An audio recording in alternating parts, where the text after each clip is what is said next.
आज अपने साथ है अश्विन, जो विप्रो में कार्यरत है और गत 7 महीने से यूथ फॉर सेवा में वॉलंटियर है।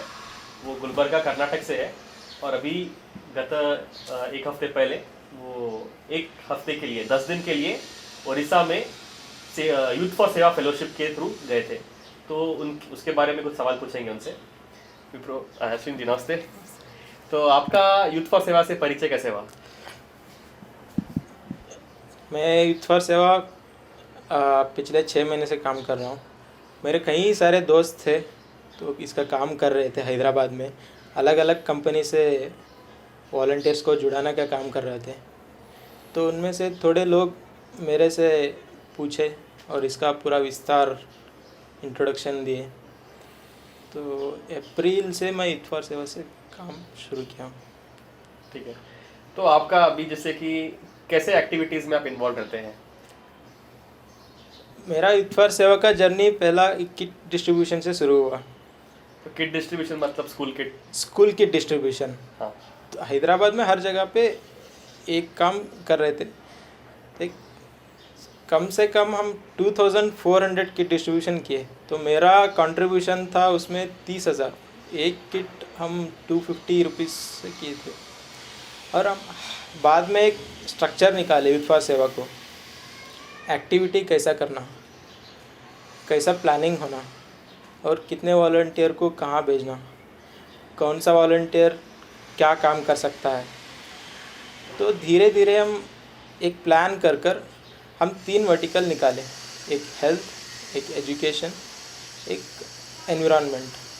तो हम एजुकेशन में पहला स्कूल जो है जगतगढ़ गुट्टा, तो वहाँ पे हम काम शुरू किए।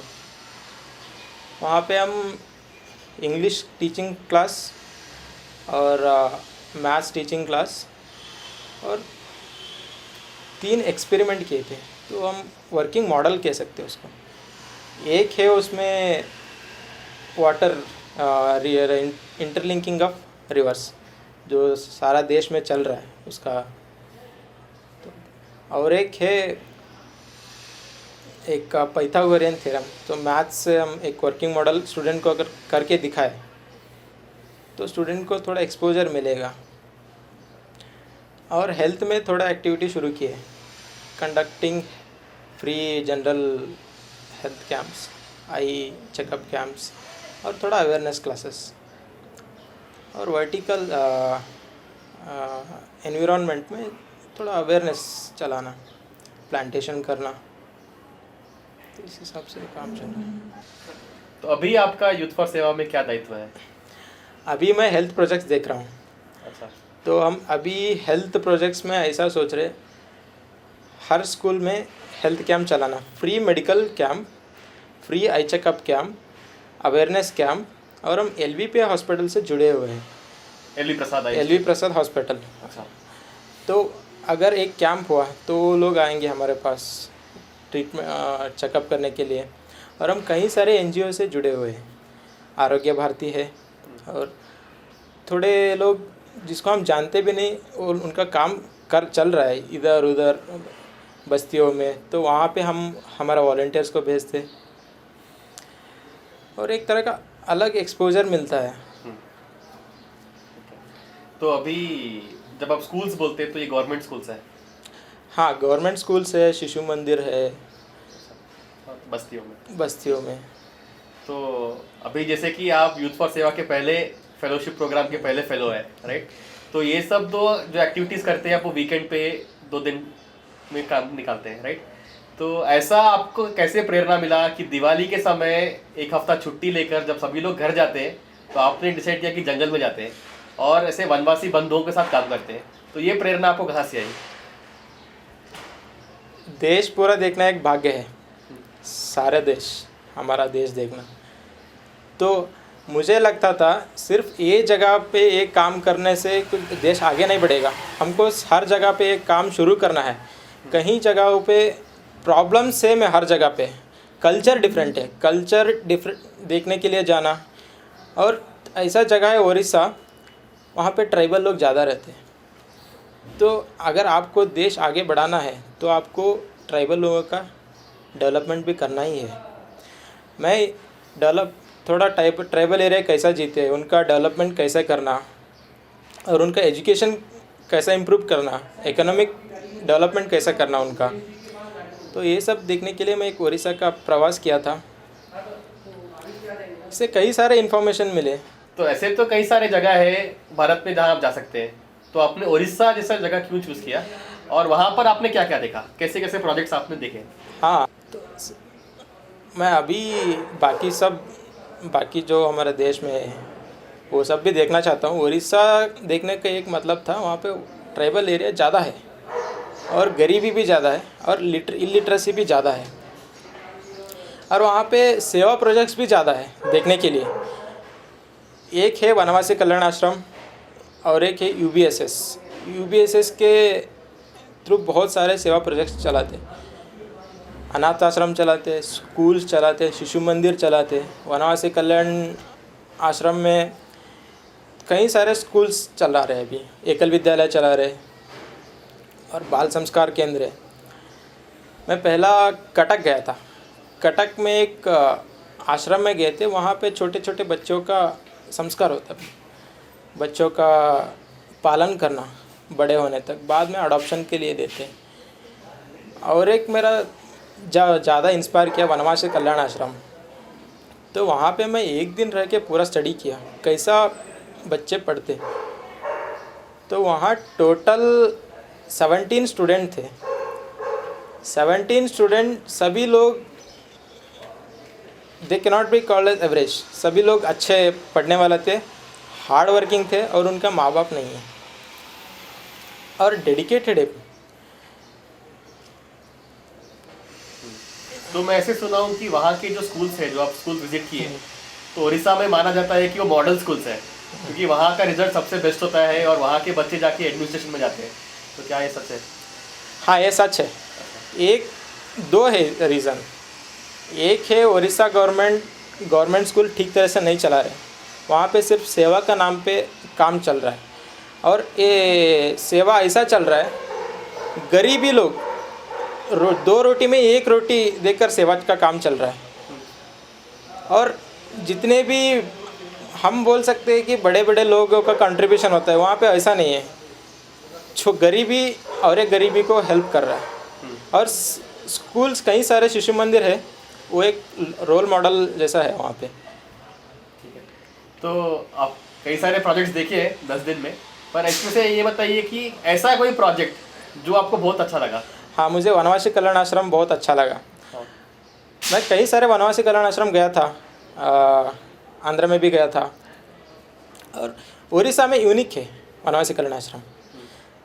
यूनिक ऐसा है, पूरा फॉरेस्ट एरिया में बच्चे ऐसा पढ़ते आप इमेजिन भी नहीं कर सकते। उतना फॉरेस्ट एरिया में साइंस पढ़ना, वहाँ टीचर का रीच नहीं है, इंग्लिश आता नहीं, खाने के लिए फूड नहीं है, पीने के लिए पानी है बस, वो प्यूरिफाइड पानी नहीं मिलता है। शेल्टर नहीं है ठीक तरह से, बारिश आ गए तो आप ज़िंदगी रहता है कि ज़िंदा नहीं रहता है वो पता नहीं चलता। इतना तकलीफ़ी लेके हार्ड वर्किंग करके वहाँ से पास आउट होकर यूनिवर्सिटी में फर्स्ट आ गए, ये भी एग्जाम्पल्स है वहाँ पे। तो ये मुझे बहुत अच्छा लगता है। और बहुत सारे वनवासी कल्याण में स्टूडेंट्स इंटेलिजेंट है, तो अगर हम उनको एक अभी आगे जाने का एक रास्ता दिखाए तो इस देश में देश का भलाई के लिए बहुत अच्छा है। और वो स्टूडेंट सिर्फ देश के लिए काम करेंगे तो उनको पता है कि कैसा देश चलता है। अच्छा। असलियत में उनको पता है। अच्छा, तो इससे कठिन परिस्थिति में कई, आप जैसे पता है वनवासी कल्याण परिषद यूबीएसएस का काफ़ी काम चल रहा है वहाँ पर, तो वहाँ के कार्यकर्ता भी काफ़ी कठिन परिस्थिति में काम कर रहे हैं। ऐसे बच्चों को पढ़ाना वगैरह तो काफ़ी कठिन काम रहेगा। तो ये सब सेवा प्रोजेक्ट देख के आपको खुद के लिए क्या प्रेरणा मिलती है, और आपके ऐसे डेली लाइफ में अभी आप तो वापस आ गए यहाँ पर, तो कैसे आप उसको इम्प्लीमेंट करना चाहते हैं यहाँ पर? मैं एक चीज़ कहना चाहता हूँ, अगर देश के लिए कुछ करना है तो ये हम मरने तक करना ही है। बहुत सारे चीज़ें हैं वो जो पेंडिंग है, अभी कुछ काम ख़त्म नहीं हुआ है। और वनवासी कल्याण का संख्या है 8 करोड़ वनवासी लोगों का संख्या।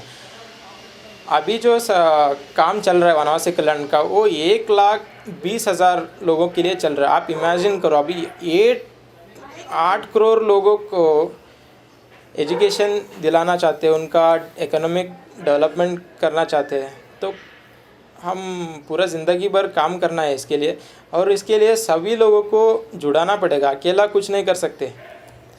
और इसका अवेयरनेस भी सब जगह पे देना पड़ेगा। कहीं लोगों को ऐसा पता नहीं कि वनवासी ऐसा होता है। वनवासी अभी हमारे देश में है, सबको पता है कि सिंगापुर में ये होता है, अमेरिका में ये होता है, मगर हमारे देश में अभी ऐसा ट्राइबल एरिया, वहाँ पे लोग अभी कपड़ा नहीं पहनते, वैसे ही रहते। ये बहुत कुछ काम करना है, इसके लिए सभी लोगों को जुड़ाना है। तो ठीक है, काफ़ी आपने बताया कि आपने बस अभी तो थोड़ा सा काम देखा है, काम काफ़ी आगे बढ़ना है, कई सारे लोग तक पहुंच नहीं पाए, तो इसमें अपना टाइम का कंट्रीब्यूशन देना है।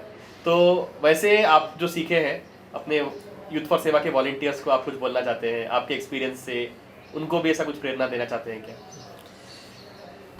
मुझे लगता है कि वॉलंटियर्स एक सस्टेनेबल सिस्टम क्रिएट करना, सिर्फ पढ़ाने से कुछ नहीं होता है। ऐसा पढ़ाना, हम अगर कुछ देश आपत्ति में आ गया, इन्फ्लेशन कह सकते हैं, फ्लड्स, जो भी है, ये सभी इंसिडेंट वो सिस्टम सस्टेन करना, तो इसके लिए education should be used as a means.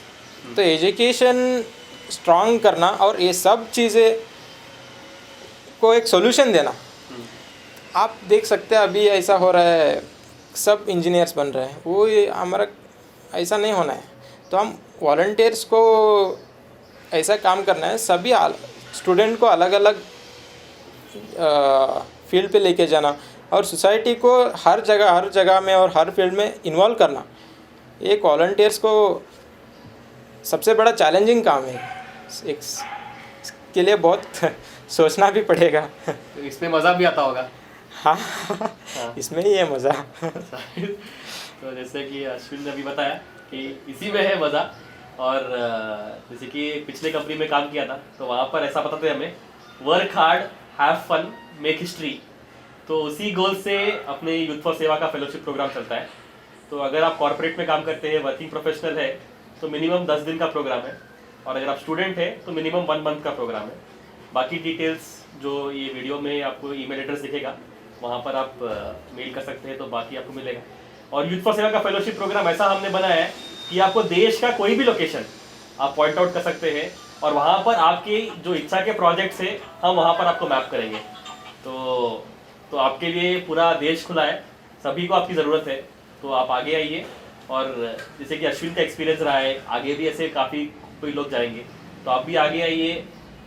मज़े वाला काम है, चैलेंजिंग काम है, तो इसमें भाग लीजिए। धन्यवाद।